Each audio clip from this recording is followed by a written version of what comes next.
This is Your City Could Be Better, because it could be. I'm David Plotz. If you love your city and still complain about it, you're in the right place. Chicago is opening its 82nd public library branch inside the Obama Presidential Center in June. So it's going to be a library in a library. And as in so many of our cities, public libraries are a treasure in Chicago. Chicago recently turned every student ID card into an automatic library card. So every Chicago kid can now borrow and borrow and borrow. Chicago's put life-saving opioid overdose medication at every branch. It's opened the first ever food pantry inside a branch. It has 3 branches attached to subsidized housing. And Chicago's libraries loan way more stuff than just books and movies. In short, they are amazing. They're a treasure. They're a gold mine. They are an urban delight of the highest order. And I'm joined by Jacoby Cochran, the senior host of CityCast Chicago, one of the original hosts of the CityCast network, to talk about how your city could be better if it had imaginative libraries like Chicago does. So, Jacoby, welcome to Your City Could Be Better. Well, you've hosted it before, so you didn't have to be welcome.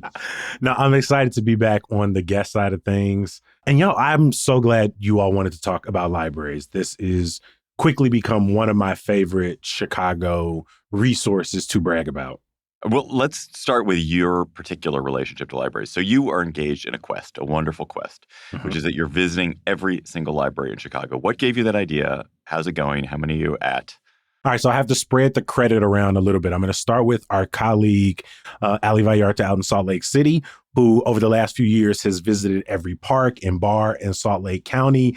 And that inspired me, but I started looking at how many are in Chicago, and we got over 600 parks just in Chicago and thousands of bars. And I was bars, like, you probably could not do it. You couldn't do it. Like, they'd open new ones faster than you could. I'm not even going to try. And so then I was like, maybe I could do like the best, like old school taverns or the best bars with funny names or something. But I ended up going away from that, and I let the idea sit on the shelf for a while. And then a year ago, we did an episode with a young lady, shout out to Anna Lee, who hit every stop of the Chicago Ale. She rode every train in the city in record time.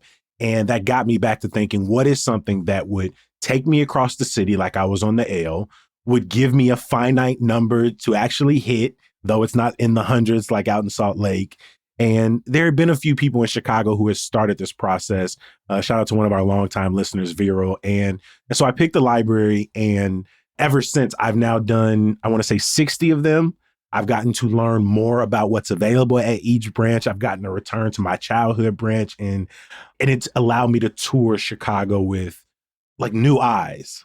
How long do you spend in a branch? That's a very good question. It really depends on how many people are there, if a branch manager is available. So, and at the least, I'm there for maybe 20 minutes, walking through, taking some video, taking in all of the art at the branch, what kind of resources are available. But on a good day, if the branch manager is extremely helpful, like recently I met 2, one on the north side at Budlong Woods, shout out to Tom, and then one on the south side, shout out to Kishana.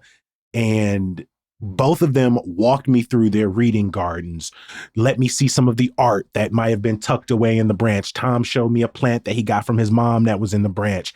Kishana took me down to their community closet where they're giving away clothes to families who need it. And so I could end up being there for like an hour if the people there are really chatty. Okay, so what is the most surprising or wondrous, I was going to say wonderful, and then I realized wondrous thing that you have discovered in a Chicago library so far? All right, so I've run into quite a few things, from food pantries, like you mentioned, the community closet, but one of the first branches I went to was on the south side, and it was the West Pullman branch. And they had this really small fish tank. And it was actually the first library video I posted. I was like, every library needs a fish tank. And all these people got in my comments like, okay, have you been to Sulzer? They got a fish tank. And I was like, well, no, I have never been, so I'm going to go. And I'm glad no one in the comments spoiled it, because I pulled up to Sulzer, walked through the branch into their teen space, and they had a koi pond in there, David. I'm not kidding you. There were at least 7 or 8 fish in there. They had like these overgrown monstera plants that were wrapping around this like open pond. There were lizard tanks and fish tanks decorating the room. It was the last thing I expected to see walking in. So why do you think we're here to talk about how your city could be better with that? So that sounds amazing. It sounds so wonderful. Who doesn't want to see a koi pond? Why is it good for a public library in Chicago to have a koi pond and lizards and monstera plants? I think what's beautiful about it is the fact that we have 81 branches, and that's the only branch I've seen it at, is because it represents the people who work there and the people who are in that neighborhood. I learned that there was a particular librarian who worked in the teen space who loved animals, who loved fish. And so it was a project they had taken up through COVID. And at a time in which libraries were one of the first places, if your building was large enough to let you social distance, started welcoming people back into the space, programming for young people. And the fact that they were coming back to a building that, also felt like an aquarium, that felt like an adventure. I walked around that room and there were 3D printers and there were like 1,000 Dungeons and Dragons figures. Like the space screamed, be here, belong here, like you are welcomed here. This isn't, a lot of kids might be like, oh, I don't want to go to the library. I don't want to do homework. I don't want to think about school anymore. It's so much more. And I think you need those motivators. I spent a lot of time at colleges recently. And one of the things you realize if you go to nice colleges in America is that they are incredible third spaces. There's always like a place to have something to eat. They have great chairs. Like any college, there's like always somewhere to sit that's really nice. I spent so much time at campus at the library. Yeah. But actually in most public spaces in America and most sort of like even, commercial space, they're not usually that welcoming unless you've spent a whole lot of money, unless you've paid a lot of money to belong, or this is at your home and it's a very fancy place that you essentially put up money so that you can have this comfort. The thing about libraries that is so cool, this is why it's great to have a koi pond, is that they are third spaces to enjoy. And it's not because you paid a lot. It's not because, of your status. It's not because of something, unique about you. It's like, that's why they're special. 100%. We often talk when it gets cold outside. One of the first places you can go where there's a warming center is all of the Chicago library branches. If you are someone who needs a place for childcare, there's so many events taking place at our library. It's a place for us to go and vote in Chicago. And so, the more branches that I've been to, the more resources I've gotten to see moving around the city. I've also realized that the libraries have evolved. I had a sense that I was going to go and I had to be real quiet, don't interrupt anybody, kind of timid. And some of the library branches was like, bro, we have a recording studio in here. The kids are in here playing video games in the afternoon. It's not a sort of ruler on the top of the hand kind of space as I remember it as a kid. You can be noisy in a library now? Yeah, they got drums, guitars. Like they try to soundproof the room, but no, there's a television in some of our libraries where kids can, oh, you are out of your mind, David. You got to be loud in the library. And I think it encourages them to invest in more multi-level libraries so you can have individual space. There are some where like the children's spaces in the basement, so it doesn't interact with the adult space as much. But there are some smaller branches that have had to make concessions where things are on top of each other. And I'll agree. Some branch managers have looked me in the face and are like, I don't like what it's become. It's no longer a library. It's now a community center for young people. But I hear that and I just light up because our librarian when I was a kid was a little bit of a stickler, would have hated the idea of us playing Madden in here or kids on the computer playing Roblox. So how did you use libraries as a kid? And would your childhood have been different had you not gone to the library? Mine definitely would have been. 100%. Yeah, one of the first things I can remember is my mom taking each of our siblings to the library on our own. It was one of those places where we were able to have individual time with our mom and we could talk to her about our interests and she would spend time looking through the books we were interested in. And as we got older, the sites we were like spending online, she really wanted to know us. And the library was an easy place where our interests came to life and she could just listen. And as we got older, we moved down the street from our elementary school. So through 6th and 8th grade, that's when I started walking to school, started riding my bike to school. And my local library branch, Brainerd, was the place that we met up after school. That was our home base that wasn't home. And so it was a place where I learned, outside of I went to the same school, kindergarten through 8th grade for the most part. I had the same 30 kids pretty much my whole life. That's where my Chicago sort of exploded.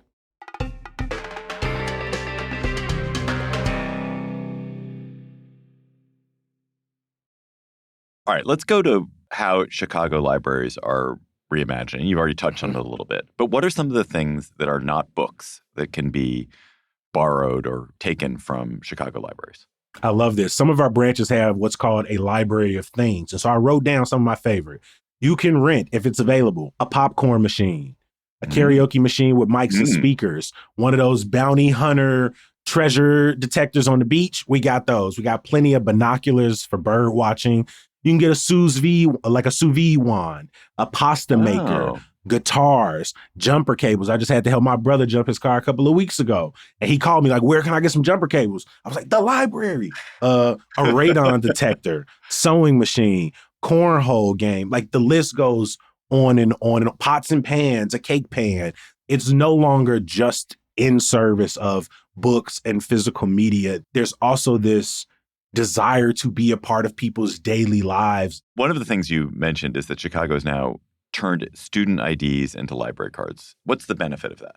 Next to New York, we have the most branches of a public library system in the country. And so the idea that with one decision, hundreds of thousands of students, regardless of what neighborhood they live in, regardless of their status, aren't having to jump through potentially additional hoops to get a library card. I got one in the last year, and it's not the most difficult thing to do, but at a time where young people feel, particularly young immigrants feel afraid to go places that aren't home and school, it's nice to know that not only can you come in and use your school ID, but the amount of branches that have know your rights campaign materials, how to spot ICE materials, local Migrant Watch and resource groups. We talk about what does it mean to empower young people, give young people access to opportunity. And I think one of the ways you do it is through programs like this, where you just make it easy as possible for them to walk into a building and use a computer, access a tutor, get a popcorn maker, whatever the case may be. Do you know if there are any results of this so far? Do you know if there's been an upsurge in borrowing by kids? Is it too soon to tell?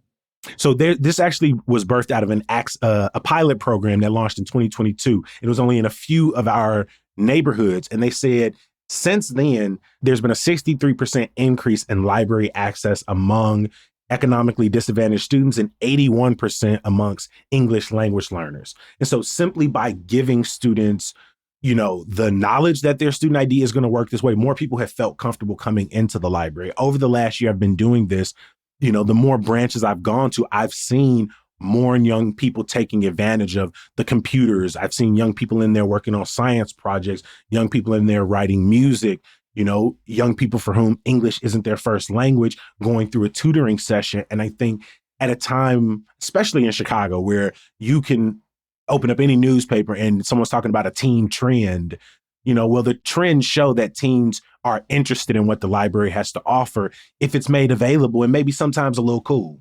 Library talk. The teen trend is libraries. Yes. Teen trend, libraries. What other Chicago library changes or updates or revelations have you seen that really impressed you and feel important to you? I mean, the food pantry was deeply important. This was at a time in which SNAP benefits were being cut. People were going to have to start making changes to be eligible for SNAP benefits. And so you had a lot of mutual aid in Chicago, but the Greater Chicago Food Depository and some of those networks made it clear we may not be able to handle the influx of food insecure people. And I think that's one thing I've seen from, growing up to now. It feels that the library, individual branch managers, and then at times the city at whole have said, how can we respond to the issues of the day? I watched in real time them respond to the growing aggression from ICE. I'm watching them respond in real time to food insecurity and, even the last few years expanding weekend hours. Like how do we make ourselves more available? Is it your sense that in Chicago, the policies and the choice to have a food pantry, the choice to have a koi pond, or the choice to extend hours, that belongs to a branch manager, or is that some leader at the city level who's deciding that? I think it really depends. For example, the program that gives access to all students, that is a partnership between Chicago Public Schools and Chicago Public Library. The koi pond is something an individual branch manager or branch employee can make. But then things like the food pantry, I think these are born out of people in the neighborhood asking for these things, for people inside of the Chicago Public Library system making suggestions. I think seeing the library as a place to experiment with social programming, with new events for young people. How do we provide more classes and programming for our seniors?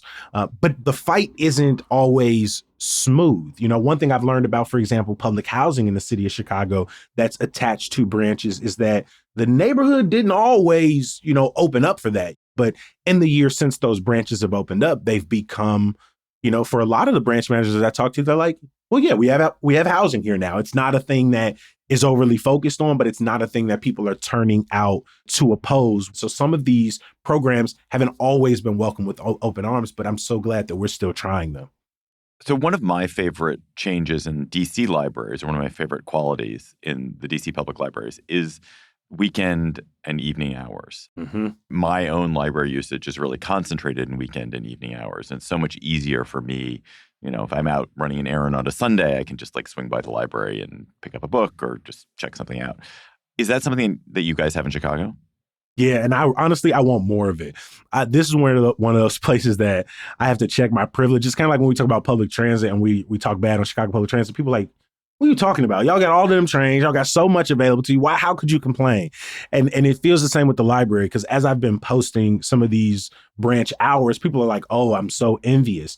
But I see only 4 hours open on Sunday across, you know, maybe 60 or so branches as room for improvement. And I know that that costs money and we need more staff members, but the library budget is not something that is, you know, overwhelmingly protected. In our last budget season, there were calls to make cuts. And luckily, a lot of people came out to advocate for reversing those. And ultimately, the library was given more money. But those weekend hours, those, you know, I'd love to see more, but I also know that, you know, just expanding the 1 to 5 window on Sundays has made a big difference for people.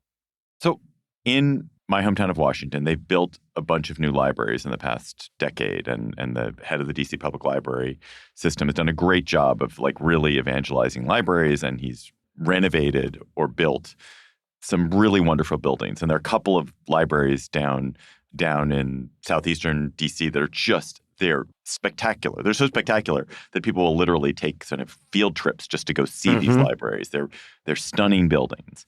And I think if you asked the people who design those buildings, or maybe the people who commission those buildings, they would say creating a beautiful building, making it architecturally impressive and stunning is a way of making this even more inviting to the public. It's a way of sort of celebrating a public good, and it's going to make it more likely to be used. On the other hand, they're probably more expensive than building boxy buildings. Yeah. So do you think it is important to make libraries physically interesting, beautiful, and awesome, or not?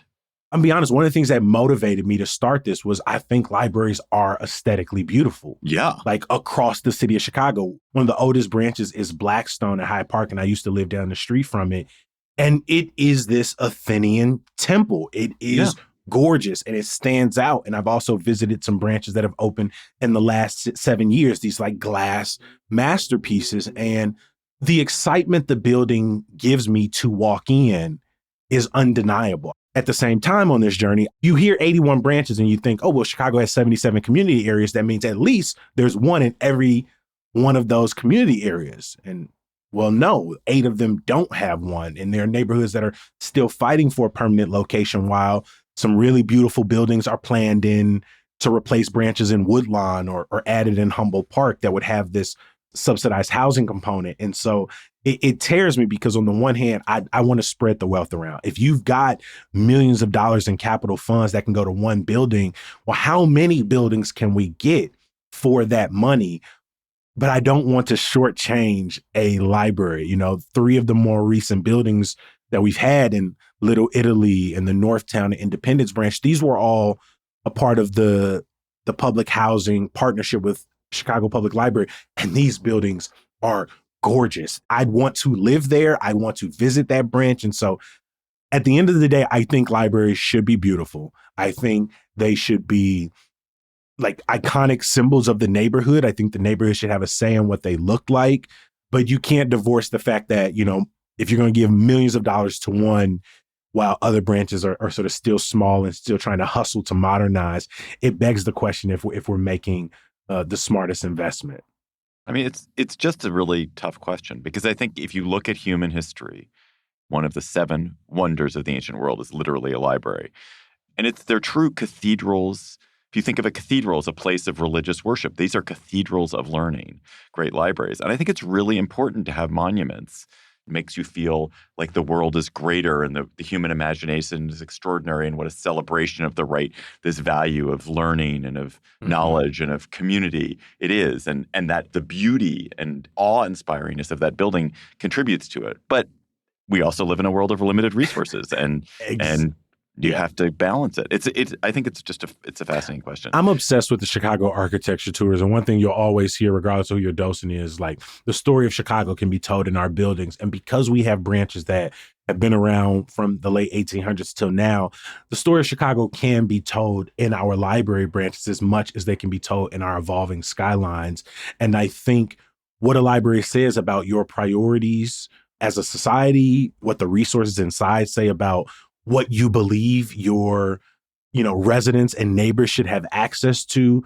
But I do think they also beg the question of like, yes, is beauty and aesthetic more important than accessibility across the city? And I love the fact that right now we are grappling with those very questions in Chicago, because I would, we've planned some really beautiful future libraries, including like the Obama Center, but I'd argue I would trade one or two of those in the moment, right? Like in the short term for, an Avondale to get, a branch or, for some of these other neighborhoods to get their first ever public branch.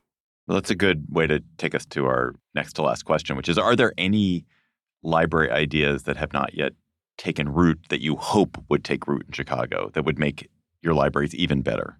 I think a few of the ideas that come to mind first are things that we are already trying, whether it's the public housing, whether it's the food pantry. One thing that's currently being in conversation is really expanding our cross-library delivery system. There's a lot of lag right now because of just the number of delivery drivers isn't what it once was. And so I know people are still advocating for how can we hire more staff members? Like, how can we not just be adding programming, but also how can we make sure that, the people who are working there feel taken care of? All right, Jacoby, last question for our main segment. What can listeners in other cities take away from our conversation to make their city better? I think this conversation, my hope is for people listening, is a reminder of a resource, a community center, and a lifeline in your city that maybe you've been taking for granted, or maybe you've only interacted with selfishly. Because what I realize is I only go to the library closest to me. I'm not using it as an opportunity to explore my city, meet new neighbors, get out into different neighborhoods and see what's going on. And so if it is a resource that you are using very limited or not at all, like change that. There is something there for you, my hope. And if it's not there, find a way to advocate for it. How can we bring that to our library? How can we make use of unused auditorium space? How can we bring more programming for young people? How can we, I was at a branch exploring, and I'm glad the librarian asked me this. She was like, what do you do? And I told her, I host a podcast. And she was like, okay, well, we don't have anybody teaching the kids podcast. And like, do you want to come, like, be available to the library as a resource as much as it's available to you? And so that's a personal goal I'm holding myself to, not just visit and take beautiful pictures, but become a resource for Chicago Public Library as well. So if there are a lot of White Sox podcasts coming out of Chicago libraries in the coming years, you'll be to blame. I got you.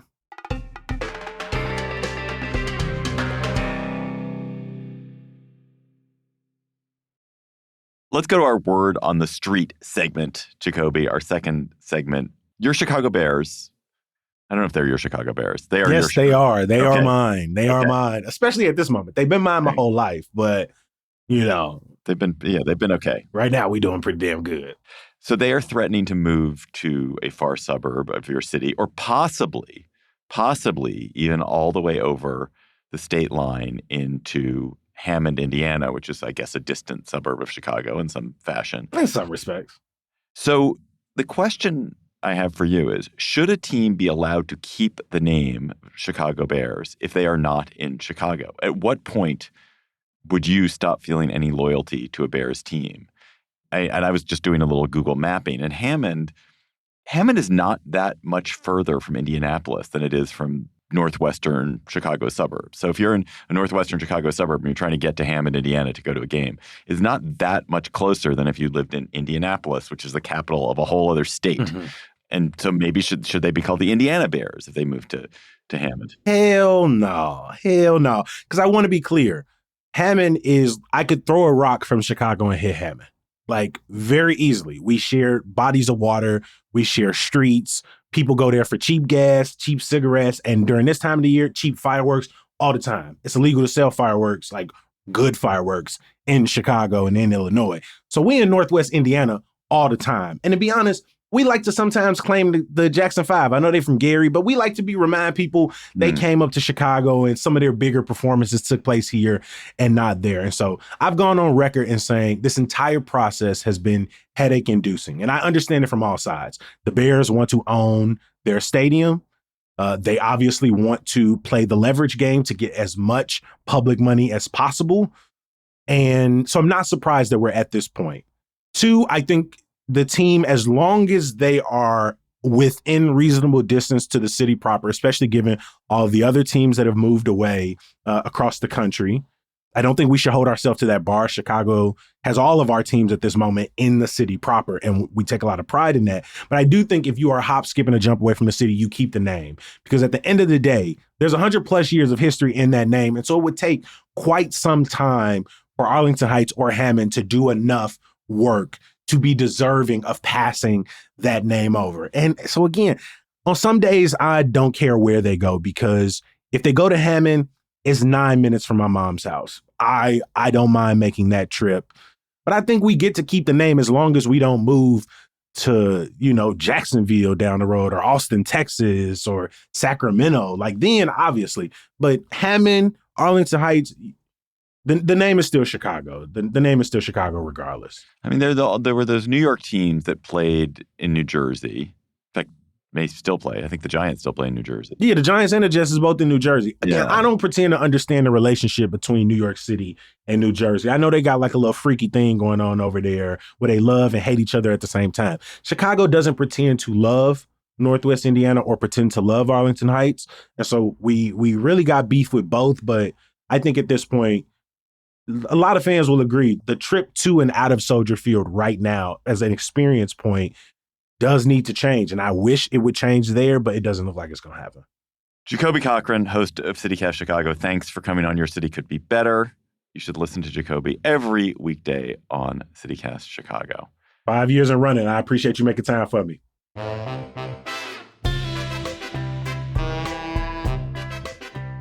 That's all for today's episode of Your City Could Be Better. I'm your host, David Plotz. Our producers were Lizzie Goldsmith, Priyanka Tilve, Jacoby Cochran, and Simone Alicea. Our music is by Carl Christensen. If you are enjoying the show, tell your friends, rate the show, leave us a review wherever you get your podcasts. We'll be back next week with another conversation about how your city could be better. Talk to you then, quietly though, in a library tone of voice.